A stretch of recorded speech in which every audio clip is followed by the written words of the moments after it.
ये कहानी धर्मपुर के सबसे धनी आदमी धनी राम की है, जो किसी बीमारी के कारण जीवन के अंतिम समय से गुजर रहा है।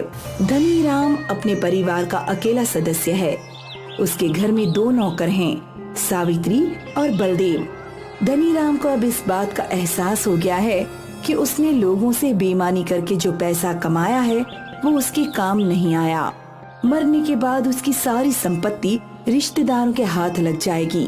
इससे भी उसको कोई फायदा नहीं होगा। धनी राम चाहता है कि उसका धन मोक्ष का कारण बन जाए। इसके लिए वो सावित्री और बलदेव को बुलाता है और उनसे कहता है, बलदेव, सावित्री, तुम दोनों मेरे वफादार नौकर हो।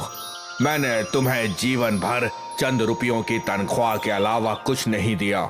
सेठ जी, आप स्वस्थ रहें, हमें आपसे और कुछ नहीं चाहिए। लेकिन अब मैं कुछ देना चाहता हूँ। क्या सेठ जी? मैं अपनी संपत्ति तुम दोनों में से किसी एक के नाम करना चाहता हूँ, लेकिन उसकी एक शर्त है। शर्त? मैं कुछ समझी नहीं सेठ जी।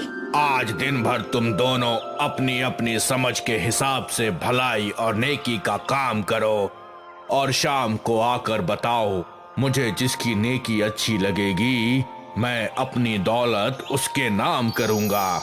सावित्री और बलदेव धनीराम की बात सुनकर हैरान होते हैं और दोनों सोचने लगते हैं कि ऐसा क्या काम करें जो धनीराम को पसंद आ जाए। अगले दिन सुबह होते ही सावित्री और बलदेव नेकी और भलाई का काम करने के लिए घर से निकलते हैं। सावित्री अभी तक ये नहीं सोच पाई कि उसे भलाई के नाम पर क्या करना है, लेकिन बलदेव के मन में दौलत पाने की इच्छा ने उसे भलाई के बहुत से काम सुझा दिए हैं। बलदेव सबसे पहले मंदिर में दान करता है। मंदिर के बाहर बैठे गरीबों में भी रुपये पैसों की मदद करता है। अस्पताल जाकर मरीजों को दवाइयाँ खरीद कर बांटता है। गांव के पुराने स्कूल की मरम्मत कराता है। सावित्री ऐसे ही किसी नेक काम के लिए घर से निकली है। उसे रास्ते में एक गाय मिलती है जो कचरे के साथ पॉलीथीन खा रही है। अचानक वो गाय गिरकर तड़पने लगती है। सावित्री उसे तुरंत जानवरों के अस्पताल ले जाकर इलाज कराती है। उसके पेट से बहुत सारा पॉलीथीन निकलता है। इलाज के बाद गाय ठीक हो जाती है। हे भगवान, अब तो शाम हो गई। मैं सेठ धनीराम से जाकर क्या कहूँगी? मुझे इस बात का दुख नहीं है कि मैं नेकी का कोई काम नहीं कर पाई, बल्कि खुशी है कि मेरी कोशिश से गाय का जीवन बच गया। सावित्री गाय को अस्पताल में छोड़कर धनीराम के पास जाती है। बलदेव और सावित्री धनीराम के पास आते हैं और अपनी दिन भर की दिनचर्या धनीराम को बताते हैं। बलदेव अपने किए नेकी के सभी काम को एक एक करके गिनाता है और सावित्री सिर्फ इतना ही बताती है कि उसने सारा दिन गाय के इलाज पर खर्च कर दिया। सावित्री के पास बताने के लिए कुछ नहीं है, इसीलिए वो चुप हो जाती है। बलदेव और सावित्री, मैंने तुम दोनों की बातें ध्यान से सुनी। बलदेव, तुमने दिन के 8 घंटे में 800 भलाई के काम किए हैं। धन्यवाद सेठ जी। सावित्री, तुमने दिन भर में गाय के इलाज के अलावा और कुछ नहीं किया। तुम्हारे हिस्से में एक ही काम है। सेठ जी, मैं गाय की दशा देखकर सब कुछ भूल गई थी। मुझे आपकी धन संपत्ति कुछ याद नहीं रहा। सावित्री, तुमने मेरी संपत्ति के लालच को भुलाकर गाय की जान बचाई है। ये सबसे बड़ी नेकी और पुण्य का काम है, इसलिए मैं अपनी सारी संपत्ति तुम्हारे नाम कर रहा हूँ। लेकिन सेठ जी, मुझे विश्वास है कि तुम मेरे धन का सही उपयोग करोगी और इससे मुझे शांति मिलेगी। सेठ जी, आपने मेरे विषय में कुछ नहीं सोचा? बलदेव, चिंता मत करो, मैं तुम्हें भी कुछ देकर जाऊंगा। सेठ जी, मुझे आपके धन का लालच नहीं है। आप बलदेव को ही सब कुछ दे दीजिए। नहीं सावित्री, आज से तुम ही मेरी संपत्ति की मालिक हो। बस एक ही प्रार्थना है तुमसे, मेरे जीवन के अंतिम दिनों में तुम मेरे साथ रहकर मेरी सेवा करना।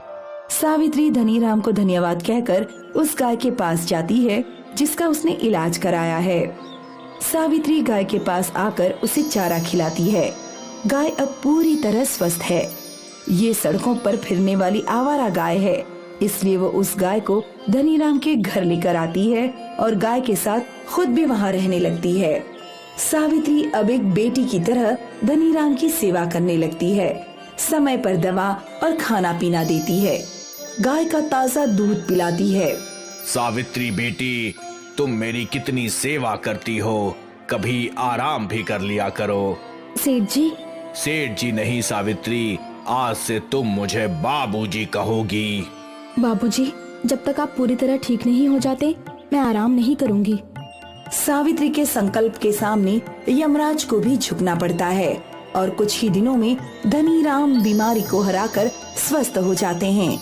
सावित्री बेटी, अब तो डॉक्टर ने भी कह दिया है कि मैं पूरी तरह स्वस्थ हूँ। इसका श्रेय मैं तुम्हें देता हूँ। नहीं बाबूजी, आपके स्वस्थ होने में दवाइयों के साथ गाय के दूध का भी चमत्कार है।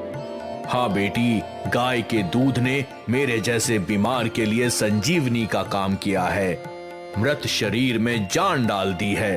हाँ बाबूजी, जब एक गाय ये चमत्कार कर सकती है तो हजारों और लाखों गाय इस देश का भविष्य बदल सकती हैं।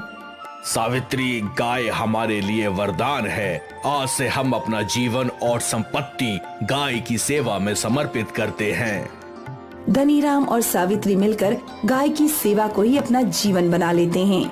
वो अपने गांव के साथ आसपास के गांव में भी गौशाला बनवाते हैं। उनमें विदेशों की तरह सुख सुविधाओं की व्यवस्था करते हैं। गौशाला के साथ सावित्री और धनीराम जानवरों के अस्पताल भी खोलते हैं, जहां उनका मुफ्त में इलाज होता है और लाखों रुपए खर्च करके देश भर में जागरूकता का अभियान चलाते हैं, जिनमें गाय को पॉलीथीन खाने से रोककर उनका जीवन बचाते हैं।